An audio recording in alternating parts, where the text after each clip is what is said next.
Hi, are you an internationally trained nurse looking forward to write your OSCE here in the UK? If your answer is yes, then stay tuned because I'm going to share with you some tips regarding the OSCE. My name is Gentle. I'm a Ghanaian UK nurse. I talk about OSCE and other stuff dealing with the process to become a registered nurse here in the UK. In this video, I'm going to explain to you some of the common mistakes candidates make during their OSCE with respect to the implementation station in OSCE. Implementation being one of the elements of the API. We learned earlier that the API consists of assessment, planning, implementation, and evaluation. 4 separate but interconnected stations in OSCE. During implementation station in OSCE, all you are going to do is to administer oral medications to your patient. And before you can give these medications to your patient, you need to go through the medication administration record chart and also read out the chart to your patient and then the assessor.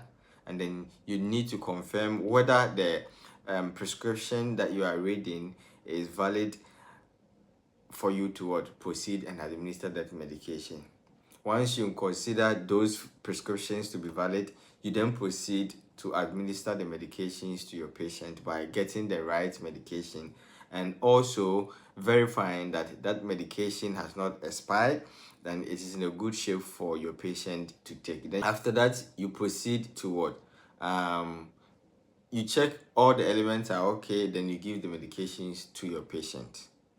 But in all, you're going to spend 15 minutes to do your implementation station in OSCE. I'll begin to start with how to read the prescription. It is very important that before you give any medication to your patient in OSCE, or even in a clinical settings, there should be a prescription for you to follow. So in the exams, you'll be given the medication administration record chart where you need to read the prescription, validate it, dispense your medication, and then give to the patient. In reading the prescriptions, there are some elements you should look out for. The first thing you should look out for in reading your prescription is the time. Remember during your exams, in the candidate briefing, when I say candidate briefing, I'm talking about the first page of your medication administration record. You can find it on the screen.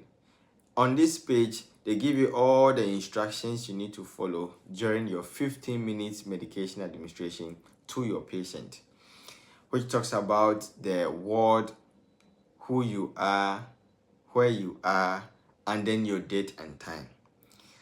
At the last part of the chart, that is a candidate briefing. It is written, assume it is today, and the time is, for instance, 1400 hours.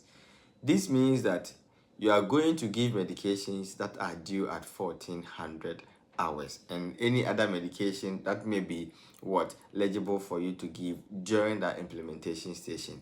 But one thing you should understand or take notice of is your time, which is the time given to you according to the scenario, which can be found on the last line of the candidate briefing. The time is very, very important because you are going to give medication with respect to that time indicated on the candidate briefing.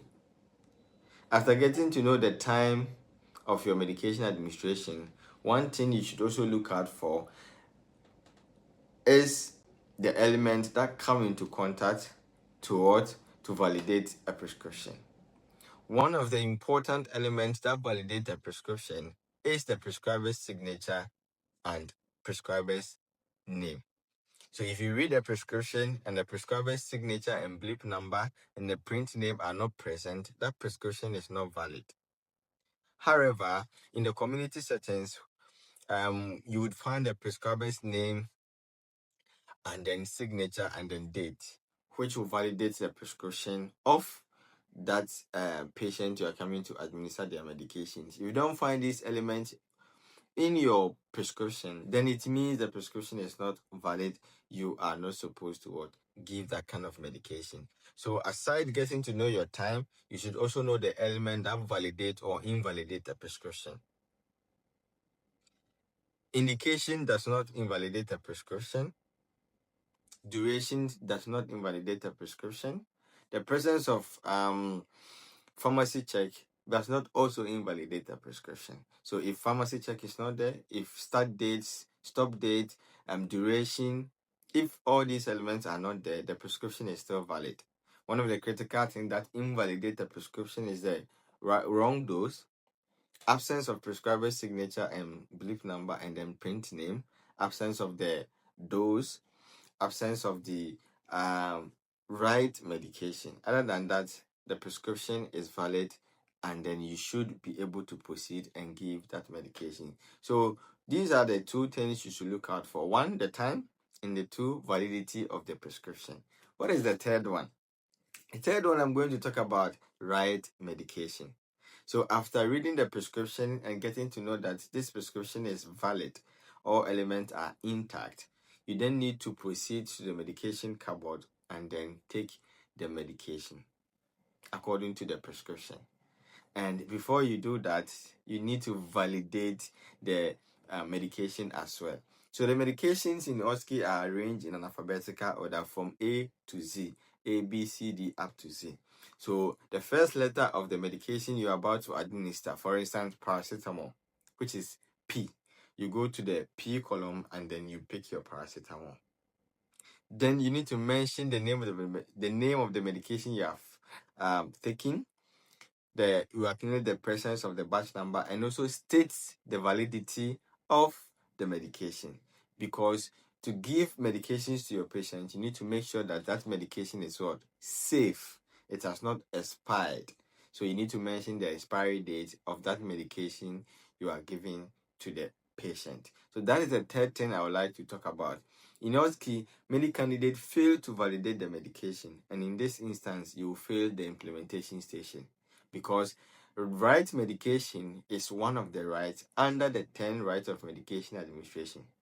So failure to validate your medication before you give to the patient will constitute your station a fail. So make sure you do that one as the third thing. So the fourth thing I would like to also talk about after validating the medication is to talk about any important information or any important or relevant education that governs that medication.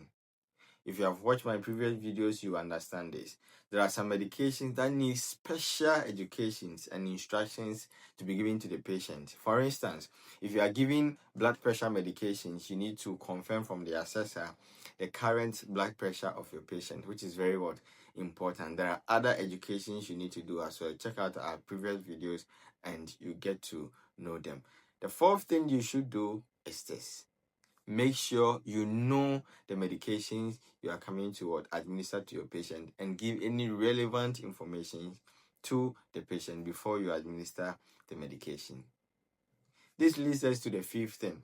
The fifth thing you should consider during implementation is to know the indications and some possible side effects of the medications you are giving to the patient.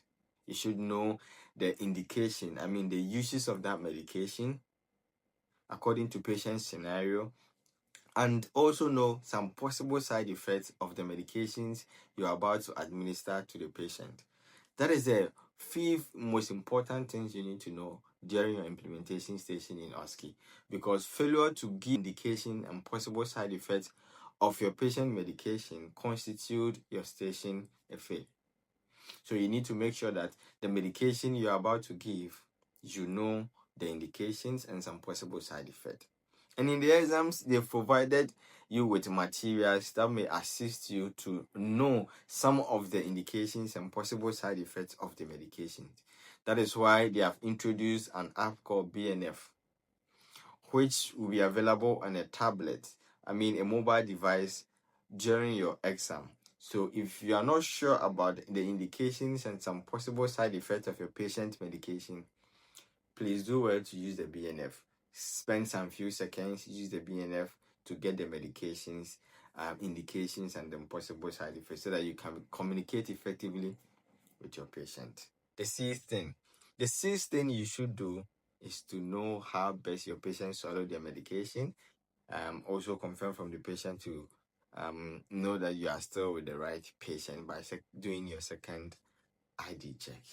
Okay, that is very important. In OSCE, before you give the medication to your patient, you need to do a second ID check to make sure that you are the right patient, you are giving the right medication through the right route to the right patient, so that it will be administration of medication in a safe and then professional manner. When you get to know all these things, you give the patient the medication and then confirm if they have what? Swallowed. After that, you can make sure your patient is comfortable, and then you proceed to do your documentation. Okay, so in our next video, I'll explain how we do documentation during implementation station in OSCE. There are 3 places that you need to pay attention to. See us next time for that explanation. If you are preparing for your OSCE, make sure you also share this video, like, and also let others know this important information about OSCE, most especially implementation. My name is Chantel, and I'll continue to bring you more about OSCE to make sure you pass OSCE on your first attempt. Thank you.